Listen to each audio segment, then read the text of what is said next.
நான் வந்து சிறு வயசில் வந்து நான் பிறந்தப்ப ஒரு 7 நாளையில் என் உடம்பெல்லாம் தடைப்பட்டு குழந்தையா இருக்கும்போது என்னன்னு எனக்கு தெரியல. எனக்கு நல்ல ஞாபகம் இருக்குது. நம்ம எப்படி பிறந்தோம், என்ன வளர்ந்தோம், எப்படியோ நம்ம இறந்து போனது மாதிரி தெரியுது. நம்ம இப்போ உயிரோடு இருக்கிறோமே அப்படின்னு எனக்கு ஒரு நினைப்பு வந்துச்சு. அதை யார்ட்டையும் வெளியில் சொல்ல முடியாது, யார்ட்டையும் வெளியில் சொல்லவே முடியாது. அது எப்படி அந்த நினைவுன்னு என்னாலையும் அதை யோசிக்கவும் முடியல. ஆனால் 7 நாள் குழந்தை எப்படி வெளியில் சொல்லும்?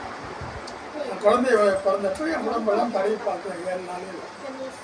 என்ன எனக்கு நல்ல ஞாபகம் இருக்குது. அப்போ நம்ம எங்கேயோ இறந்துருக்கோம் அப்படிங்கிறது மட்டும் எனக்கு தெரியுது. எப்படி நம்ம பொழைச்சோம் அப்படிங்கிறது எனக்கு தெரியலை.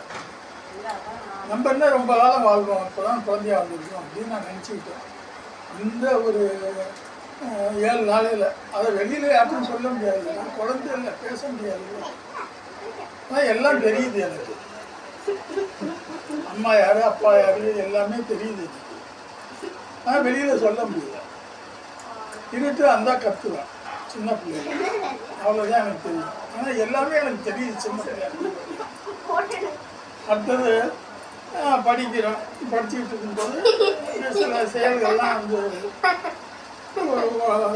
என் மனசுலேயே தோணுச்சு. ஒரு 1ஆவது படிக்கும்போதே நான் சைவம் சாப்பிட ஆரம்பிச்சிட்டேன். அசைவம்லாம் சாப்பிடக்கூடாதுன்னு சைவம் சாப்பிட ஆரம்பிச்சிட்டேன். அப்புறம் நான் எஸ்எல்சி ஃபஸ்ட்டு ஃபெயில் ஆகிட்டேன். என்ன ஃபெயிலான பிற்பாடு அப்புறம் மறுபடியும் பரீட்சை எழுதி பாஸ் பண்ணணும்னு முடிவு எடுத்து ஒரு அம்மம்பேட்டையில் ஸ்கூலில் சேர்ந்தேன். என்ன ஸ்கூலில் சேர்ந்து படித்து பாஸ் பண்ணிட்டேன். பாஸ் பண்ண பிற்பாடு நான் காலேஜ் சேரணும்னு எங்கள் வீட்டில் கேட்டேன். எங்கள் வீட்டில் எங்கள் அப்பா தொழிலை எங்கள் அண்ணன்கிட்ட கொடுத்துட்டார். விவசாயம் எங்களுக்கு, விவசாயம் தான் எங்களுக்கு தொழில். எங்கள் அண்ணன்கிட்ட கொடுத்துட்டார்.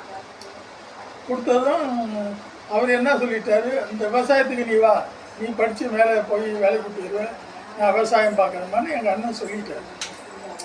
சொன்ன பிற்பாடு நான் வருத்தப்பட்டு வீட்டிலேருந்து கொஞ்சம் பணத்தை எடுத்துக்கிட்டு ஒரு நாடக மேலில் போய் தேவி நாடக சபான்னு ஒரு நாடக சபாவில் போய் அதை நடத்துகிற ஒரு கேஎட் ரத்னம், அதில் போய் கொஞ்ச நாள் நடித்தேன். நடிச்சுக்கிட்டு வேறு வழியே எனக்கு தெரியல. அந்த நாடகம் நான் வீட்டில் நம்மளை படிக்க வைக்க மாட்டேங்கிறாங்க. அந்த வருஷம் என்ன வருஷம்னு கேட்டால் 1971 நான் போய் அந்த நாடகங்களில் நடிச்சுக்கிட்டு இருக்கேன். தொடரும்